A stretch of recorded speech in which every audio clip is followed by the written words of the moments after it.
So while coming here, I was thinking about a simple framework to have this little conversation of ours.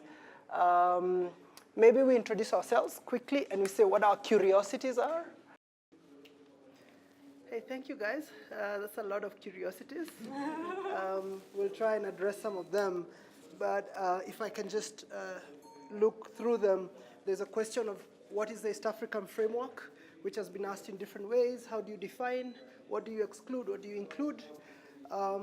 There's a question of how do you create resources, especially in environments where, like Zambia, there is no visible investments. The same with Lubumbashi.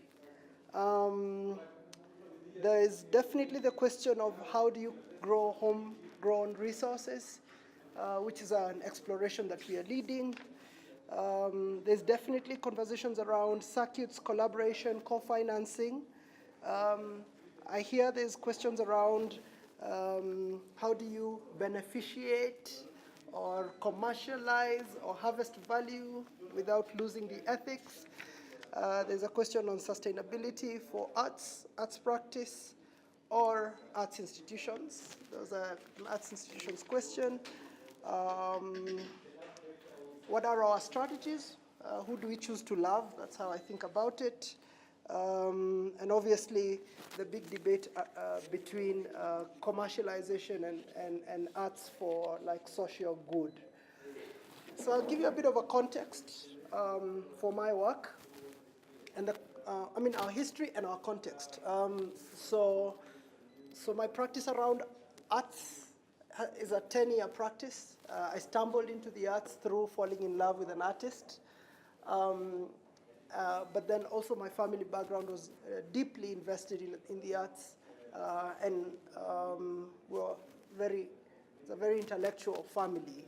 My dad is a writer and a researcher, so I'm always predisposed to arts as an audience member, somewhat critical because of the family. My education was in communication, community development, and international relations. So I was moving further and further away into spaces where people wear suits every day, until around 2007, where I met a friend, and at the time he was a photojournalist, and the country had just done some crazy stuff through election violence, and the church had lost its voice. Social leaders, political leaders had lost their voice because of their role in political quagmire. The media was already partisan. So there was a crisis in the country, but the only voice that was a neutral voice was the role of the artists. And so music, theater was really critical at the time. I was behind supporting a lot of my friends who were mainstream artists at the time to either curate a photo exhibition, to curate music that would help people reflect and dialogue. And so that was my path into the arts as a facilitator. After the election violence, I remained in the arts, wondering what are the institutions, what are the spaces. And as a result of that, I was part of an artistic collective. And the artistic collective in Nairobi is called the Nest Arts Company, the Nest Collective. And the Nest Collective has two principal questions. The first question for the Nest Collective was creative excellence and breaking the glass ceiling of who can say what in the country.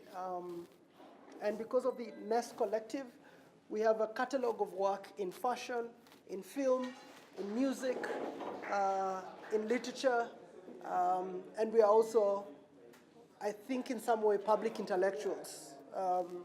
One of the collective members was invited to the presidential debate as the moderator because of her role as a Twitter warrior in the country. I have been invited in many occasions to help the country think about different policies. I was the chair of the national film policy, and now we have a new policy. So as a collective, we've played different roles in creating sort of a space for expression and engagement. The second and critical question that we've been exploring since 2012 is a question of creative livelihoods. how do artists stay in the art sector for 8 hours a day, every week? Because going into the arts, a lot of my friends were trained as mathematicians, teachers, whatever other mainstream career, but they had to drop out from the main career to become artists, or they were always doing side. So you're a musician on the side. You're a banker by day, but a guitar player by night. And so we asked ourselves, how then do we move people from their 7-hour jobs to at least sharing the day and eventually fully transitioning? While that was our own exploration, the country was shifting.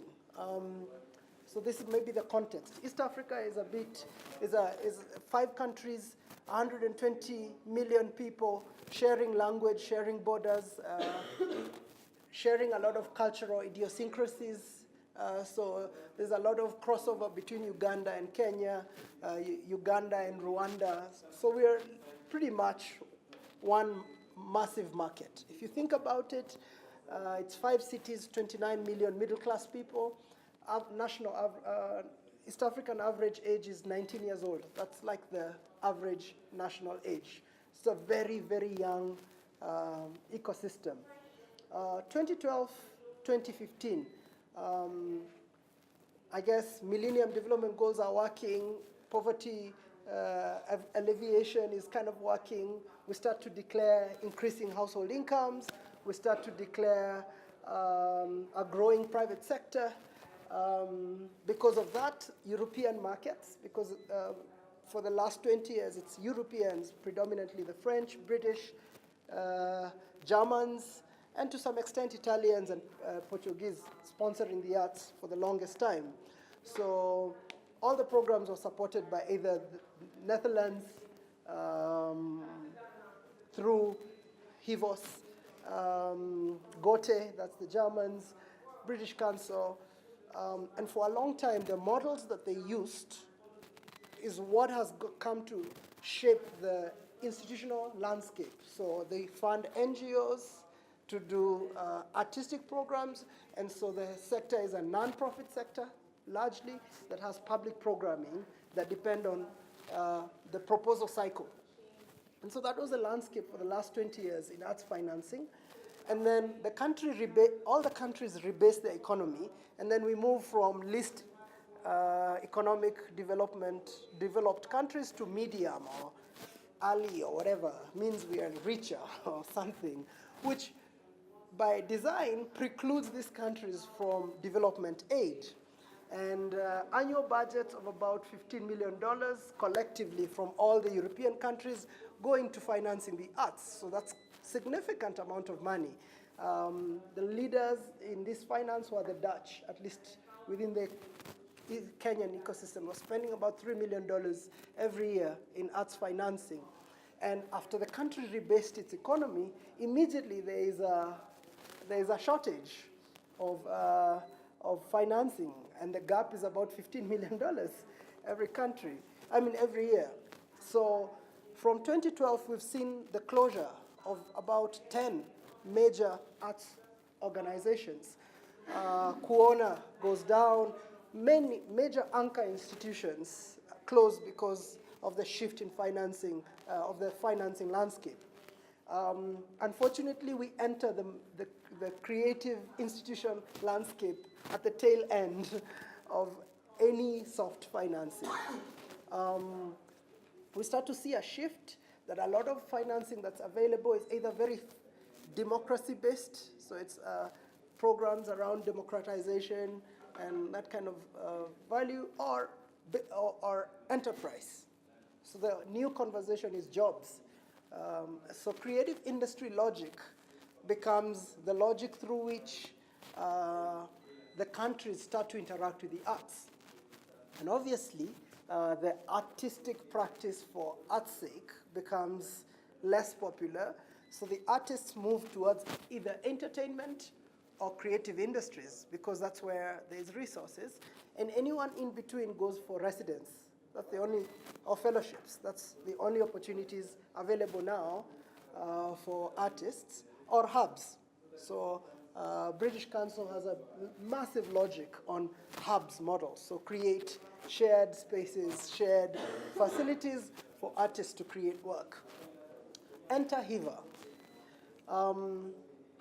For some reason, we are the only ones in Kenya and in East Africa at this time consistently exploring the question of creative livelihoods.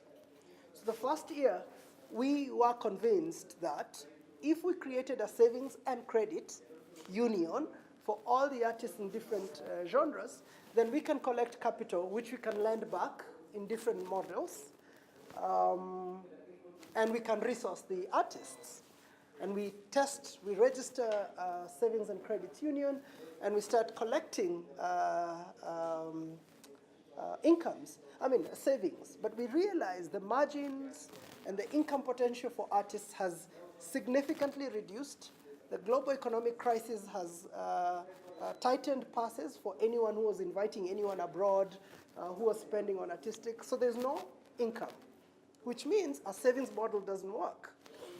And so we ask ourselves, what other model is possible? So Kenya is a financial center of some sort. So we're like, how do we break the silos of resources that are either soft towards advertising or whatever sectors that are adjacent to the creative industries? Some clever people tell us that you can create a guarantee fund, which means you take off all the risk on behalf of artists, then they're able to get money from financing institutions. So we spend another 2 years researching on how to set up a multi-purpose vehicle of taking risk from credit for artists. What happens is that all the banks say, yeah, we can roll out a facility tomorrow. We sign 15 MOUs with different banks, but the trick is they all want a cash guarantee. They're saying, if you want us to lend $1 million to the artists, you have to deposit with us 50% of that money in cash in our bank. And so we realized, we don't have $500,000, so we need to find a new model. And at that point, we decided that we are going to do a baseline study. Baseline is the word that would give us some resource. We just need to figure out this shit. But then we write a concept to do an East Africa-wide survey, or where are the artists, how do they earn, what institutions do they have, what kind of incomes do they have, where is the resource for the artists, especially artist-owned incomes. And so we talked to 2,500 artistic institutions, organizations, groups, ventures across the 5 countries over 2 years, and we publish a report. The report says everything you imagine that would be the top complaints. Oh, the country doesn't like us, public policy support, training and skills building, market development. It confirms what we already know. But there was one question. There was one question that we realized there wasn't an ecosystem that was thinking about. Every donor kept talking about sustainability. In fact, they used the word sustainability like a weapon. It was like, sustainability, figure it out. We're like, we can only figure it out if you give us some resource to figure it out. And they were like... Sorry, I know you started late. Okay. But we're going to have to wrap up in 3 minutes. 3 minutes. So, fast forward, we decide that we are going to isolate, informed by the report, the industries that have some resource, domestic resource value, and have some institutional organization. And we are going to look for a financial model, a financial institution, which for us is a mix between a development, learning institution, and a private investment fund to help small and medium enterprises, which is just artistic ventures, to fast track into their growth so that they can participate in the market. So at the beginning, we choose fashion, photography, film, music, interior design, crafts, and there was one more. There were 6 different value chains we chose, and we invested our own money. I remember all the collective members I sold my car. We got our film income earnings, and we built our 30 million Kenya shillings port. That was $30,000. That was our first port. And since then, we built a fund between 2013 to 2015, donor support, private sector sponsorship. We built $1 million, which we moved into about 400 creative enterprises through trainings and helping them rethink their institutional models that they can be accountable, hold some finance, take some debt. And we invested in about 25 direct businesses. And so far, we closed that fund. And we have so much feedback as to what can work and what doesn't work in terms of creative financing. So going forward, 2018-2022 is our new strategy. We've isolated 4 value chains: film, that is film production and distribution for television and digital platforms. We've isolated fashion, retail, and manufacturing. We've isolated gaming and esports, and we've isolated music, live music performances and music distribution as our focus for the next 4 years. We started building a fund of $5 million, and we've innovated around 4 financial models that are tailored specifically for creative industries. So in terms of addressing the scope, that is our definition of so far of creative industries. But alongside financing, we have direct services, which are capacity building services at skill level and at business level for every enterprise that we work with. Other than that, we also work with government very, very closely to create an ecosystem that allows creative entrepreneurs to move from seed capital to like medium-sized enterprise. Some of our successes have been, 2017, we got tax rebates for importation of all equipment, production equipment, and for film and music software from the government. That was 2016. 2017, we were able to pass a tax on betting and gambling to set up a fund for film, for the creative arts, which is at 35% of all gambling activities. We've been able to help in some policy development that's creative industry sensitive, around film, around copyrights, and also around infrastructure for theater and performing arts. So our strategy is a 3-pronged approach, which is finance as an entry point. Currently, we are using commercial models, but we are looking to broaden the type of models that we can use.